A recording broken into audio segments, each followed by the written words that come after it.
গত ব্লগে আমি আপনাদেরকে জানিয়েছিলাম যে আমাদের স্টেট ইলিনয় এবং ইলিনয়ের আশেপাশে কিছু স্টেটে দুদিন ধরে টানা স্নোস্টর্ম চলবে।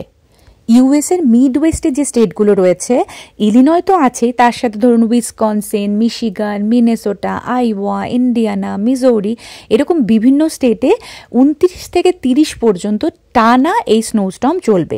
আর রিপোর্টে বলা হয়েছে যে কিছু কিছু জায়গায় তো মানে 1 ফুট মতো বরফ জমবে। আমাদের এখানে তো 29 তারিখ মাঝরাত থেকে স্নো পড়া শুরু হয়েছে, আর এটা ধরুন চলবে 30 তারিখ প্রায় 9টা-10টা পর্যন্ত।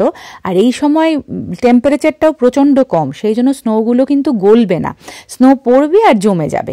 এবারে এই যে আমরা আজকে বেরিয়েছি, আমি আগের ব্লগে আপনাদের বললাম এক বন্ধুর বাড়িতে আমরা যাচ্ছি, তো রাস্তা পরিষ্কার করছে, যে ট্রাকগুলো এসে স্নো পরিষ্কার করে তারা অনবরত সকাল থেকে রাস্তা পরিষ্কার করছে, কিন্তু এত স্নো পড়ছে মানে কুলিয়ে উঠতে পারছে না। পরিষ্কার করছে, আবার স্নো দিয়ে গোটা রাস্তা ঢেকে যাচ্ছে।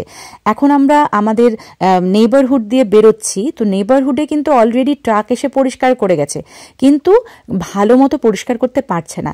এবারে দেখুন আমরা মেন রোডে উঠেছি, যদিও আমাদের এই বন্ধুর বাড়ি যেতে কোনো হাই রোড আমাদের নিতে হয় না, তবে যে লেনগুলো বা যে রাস্তাগুলো দিয়ে আমরা যাচ্ছি এগুলো কিন্তু খুব পরিষ্কার হয়নি।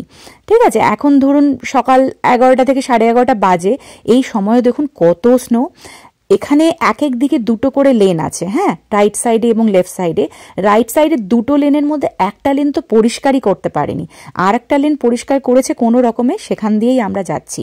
আর এই সব রাস্তায় ধরুন 45-এর মতো স্পিড লিমিট থাকে, কিন্তু আমরা প্রায় 30-এ গাড়ি চালাচ্ছি, 30-এরও কম, মানে 25 থেকে 30-এর মধ্যে। আর যখন এই রেড লাইটটা আসছে না, তখন আমরা অনেক দূর থেকে ব্রেকটা মানে প্রেস করতে শুরু করছি, কারণ না হলে গাড়ি স্কিড করে যাবে, গাড়ি থামতে চাইছে না, এত স্নো। চারিদিকে স্নোই স্নো, মানে পুরো মাঠ ঘাট সব সাদা হয়ে গেছে বরফে। আর আপনারা খেয়াল করুন, অনবরত কিন্তু স্নো পড়ে চলেছে। এই যে এত মুষলধারায় স্নো পড়ছে, সেই জন্য ভিজিবিলিটি কিন্তু খুব বেশি ভালো ছিল না, দেখা যাচ্ছিল, তবে খুব সাবধানে গাড়ি চালাতে হয়েছে আমাদেরকে। আমার কেন যেন মনে হয় এই স্নোস্টর্ম বা স্নোফল উইকেন্ডে হওয়া ভালো। উইকডেজে হলে দেখুন কাজে যারা বেরোয় তাদের বেরোতেই হবে। হ্যাঁ, স্কুলগুলোতে স্নো ডে ঘোষণা করে দেয়, ছুটি দিয়ে দেয়, কিংবা যাদের ধরুন ওয়ার্ক ফ্রম হোম করার পসিবিলিটি আছে তারা বাড়ি থেকেই কাজ করতে পারে।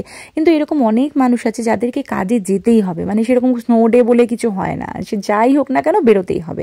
তাই এই বিভৎস রোড কন্ডিশনের মধ্যে কাজে বেরোনো যে কী কষ্টের, কী একটা দুর্বিষহ ব্যাপার, সেটা যারা কাজে বেরোয় তারাই বলতে পারবে।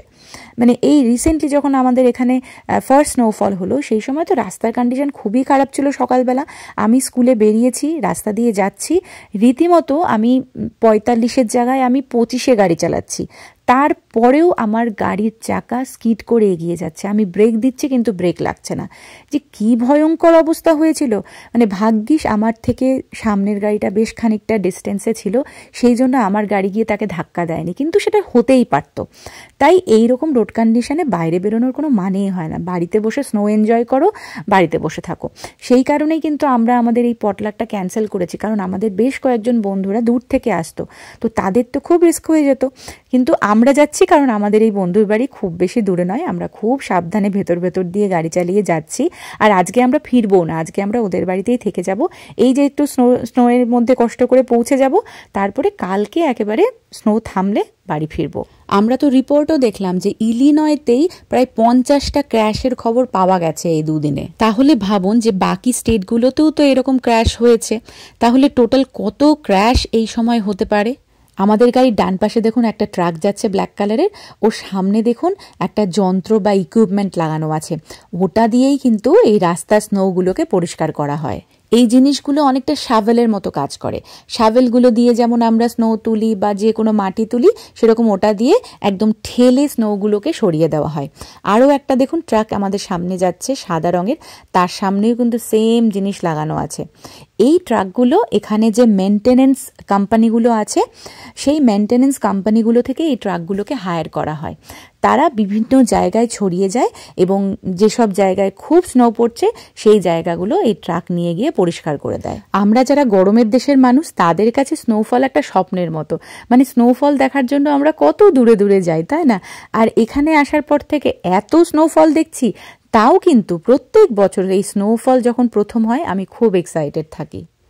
এই সময় বাইরেটা কেমন সাদা কালো দেখায় না, মানে পুরো ব্ল্যাক অ্যান্ড হোয়াইট ফিল্মের মতো, চারিদিক একেবারে সাদা রঙে ঢাকা, মনে হয় যে বরফের চাদর পাতা আছে, গাছে কোনো পাতা নেই, কোনো ফুল নেই, কিচ্ছু নেই। আর এই রকমভাবেই কিন্তু এপ্রিল মাস অবধি চলবে। এখানে এই নভেম্বর, ডিসেম্বর, জানুয়ারি, ফেব্রুয়ারি, মার্চ এই টানা এই কটা মাস খুব স্নোফল হয়, তারপরে ধীরে ধীরে স্নোফল কমতে থাকে।